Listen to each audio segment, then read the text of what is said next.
Hello and welcome back to Talk Richmond. I'm your host, Jim Millard, and this is episode 9.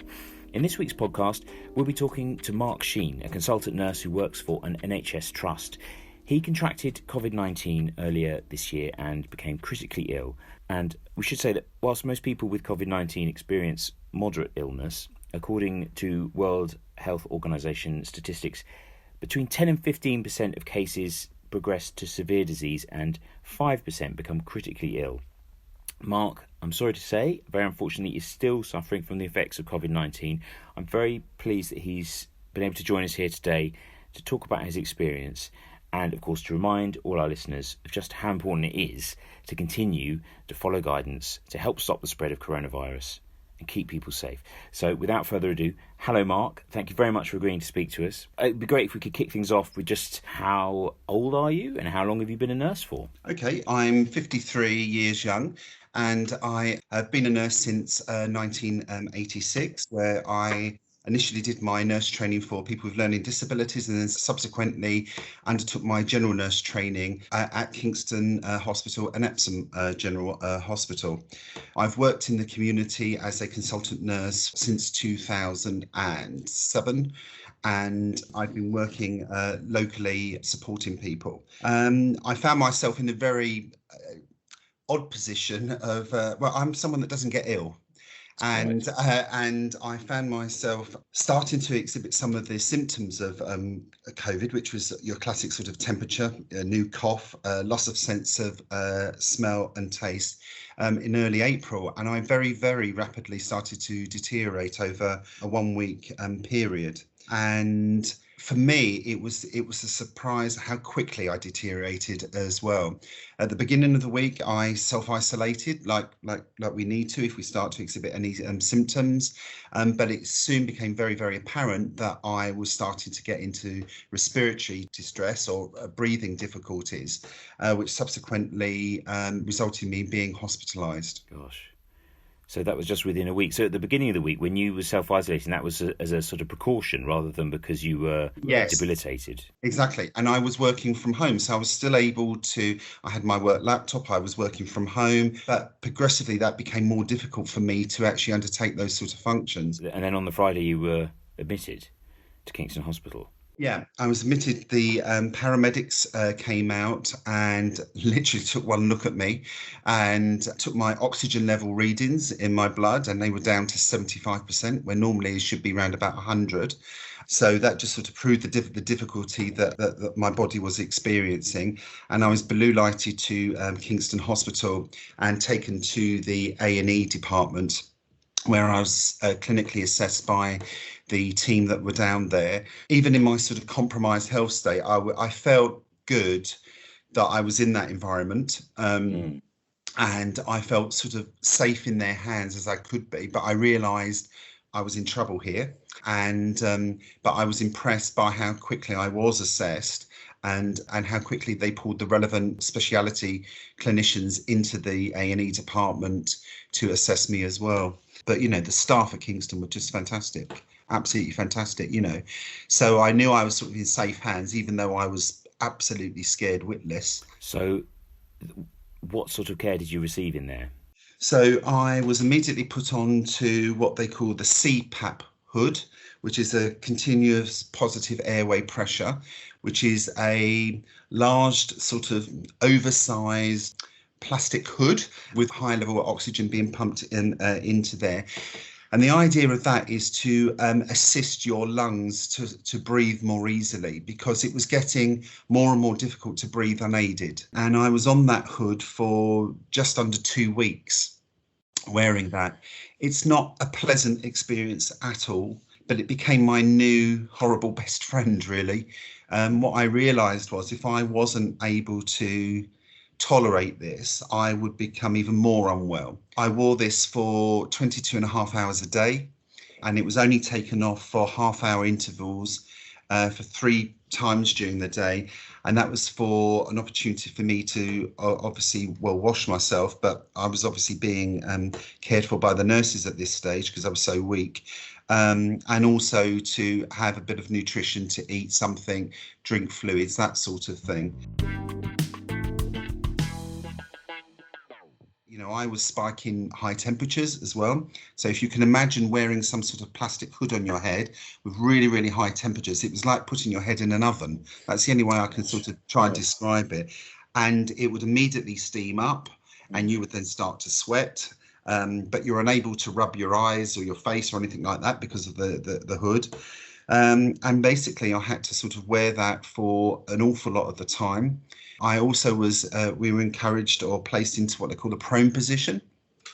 And that's where you're placed on your tummy, on your front. And that allows your lungs to expand more and hopefully get sort of more oxygen in them. That's the aim of the game on that one.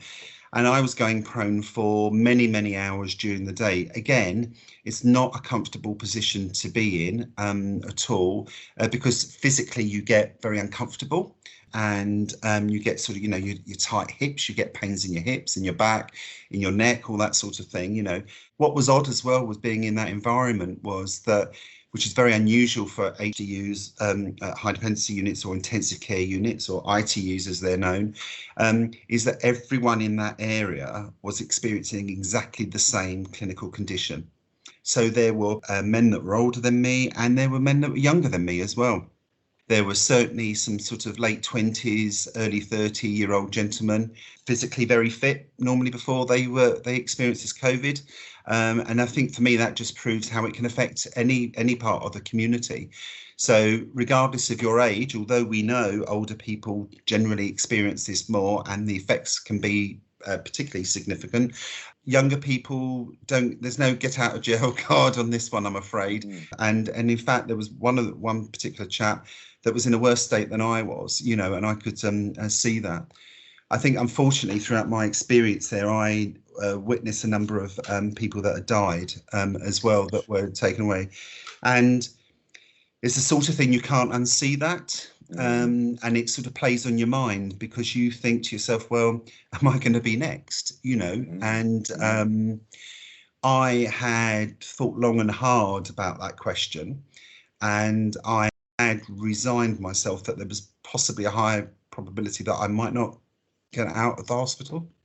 Thankfully, I proved myself wrong, but that certainly was something that I had strongly considered, and that's a very sobering experience. And all I can say is, my mind took me to some rather dark places as well. But thankfully, I did survive.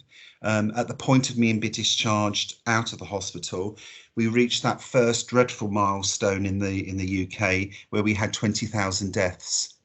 And it wasn't lost on me that although I was, there was initial euphoria when I was discharged, but it wasn't lost on me the number of people that hadn't made it as well. It is very sobering to hear you describe that and what you've been through. We're very, very fortunate to be able to talk to you because you're talking about it so clearly with your clinical knowledge and experience as well, which must have helped you and made it more difficult in some ways for you as well. Exactly, Jim, because I found myself, I couldn't quite switch off the nurse in me. So I was reading other people's monitors and reading my own monitors and things like that as well, and thinking, oh, crikey, I'm not doing too good today, or that person's doing better, And how did your friends and family react at the time? They were horrified. I think if we just pause and consider the context of what was going on in the country at that stage, COVID was still very much unknown. A lot of the medics and healthcare professionals were finding their way with how to treat people more effectively. We had these dreadful numbers of daily death toll that was being reported on the news. So I think there was a lot of clearly a national concern going on. And then when you bring that down to your own immediate friends and family, I think there was a number of them that said to me afterwards, we thought this was it, Mark. We didn't think we're going to, see you again. And I sort of had to concur with that. Absolutely. And of course, as I mentioned in the introduction, you're not completely better. You're still suffering from the effects of it. What can you tell us more about what that is? I'll just sort of divide this into sort of two parts, really. My initial discharge from hospital, I was physically really quite frail. I'd lost over 2 stone in weight. I was what I would call sort of furniture walking. I was walking in small steps at a time, holding onto furniture to walk around because I couldn't walk unaided. I had a very reduced appetite. I had significant shortness of breath still. And that's taken months to recover. But I think the thing for me, that the biggest thing was the level of fatigue. I cannot underestimate how awful it was. It felt like literally every day that you were being hit by a train, and you had to physically stop what you were doing there and then and just rest, because you just couldn't do anything, you know. And there was at one point for a few weeks I was sleeping up to 18 hours a day, which is just unbelievable. So now in the last few weeks, I'm doing my walking, which is really, really good. I'm managing up to 10,000 steps a day. The shortness of breath episodes have reduced significantly, but I still get episodes of that. And I can't put that down to any particular activity or lack of activity that I'm doing at the time. It just sort of comes on. And more recently, they've found some sort of COVID heart-related issues that are still going to be further chased up now, really. So I'm not out of the woods, but, you know, I'm an awful lot better. Well, you know, I'm an awful lot better than I was before. I couldn't have been much worse, really, to be honest. In a dreadful state.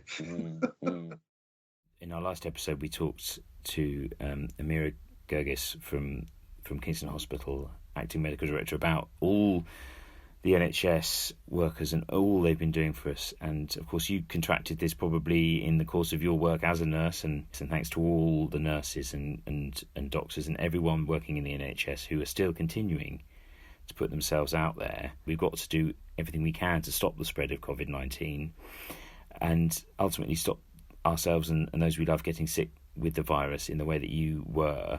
So my last thing to ask really is, do you have any advice that you want to share with listeners? Yeah, I think there's a number of points. I know we can be sceptical about what advice has been given in the past and the current advice, things like that.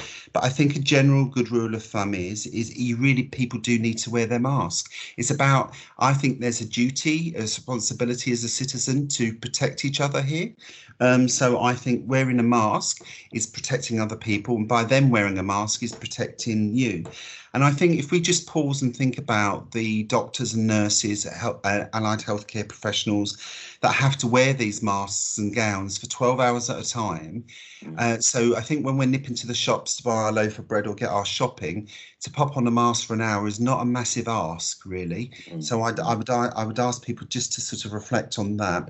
I think washing your hands regularly is an absolute must. That's been one of the biggest things that we know helps reduce the spread of this dreadful virus, and also keeping your distance as well. Think ahead about the number of contacts. Do I need to go to the shops 5 times a week when I can go twice a week or once a week? Those are the sorts of things I think people need to just think about, reducing their general level of contact that they have in different environments, because we have to assume that the virus is everywhere at this stage.